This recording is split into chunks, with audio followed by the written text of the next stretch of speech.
The US military said Wednesday that small drones have been spotted regularly flying over 4 US bases in Britain since November 20th. The bases include Lakenheath, home to the US Air Force 48th Fighter Wing, a cornerstone of its combat capability in Europe. The Pentagon said this week it is taking the incident seriously. Installation leaders have determined so far that none of these incursions impact the base residents, the facilities, or the assets that we have on those bases. Britain has deployed around 60 soldiers around the bases. Defence Minister Maria Eagle said they are using multi-layered force protection measures. We will be making sure that anybody that we manage to catch for engaging in this behaviour is shown the full force of the law. The US military has said the drone overflights have ranged in sizes and configurations.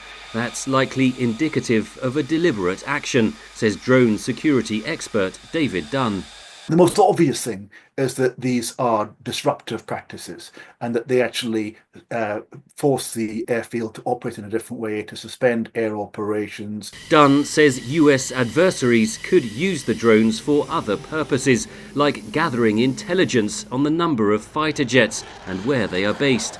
The drones have also been spotted above the living quarters of US military personnel. The most vulnerable part of the overall system is actually the aircrew. And so if you can identify where they live by following them home into onto their married quarters, you can identify where you can actually break the weakest part of that chain. The Times of London reports that authorities have not ruled out Russia as the culprit.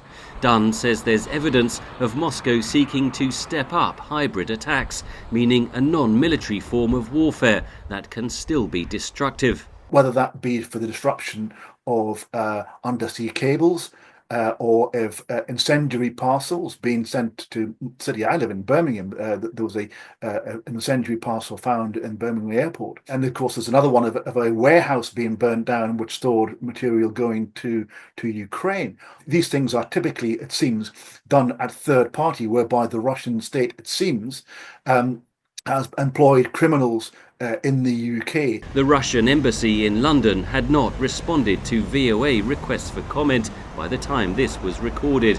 Moscow has previously denied any involvement in hybrid attacks on the West. Henry Ridgwell, VOA News.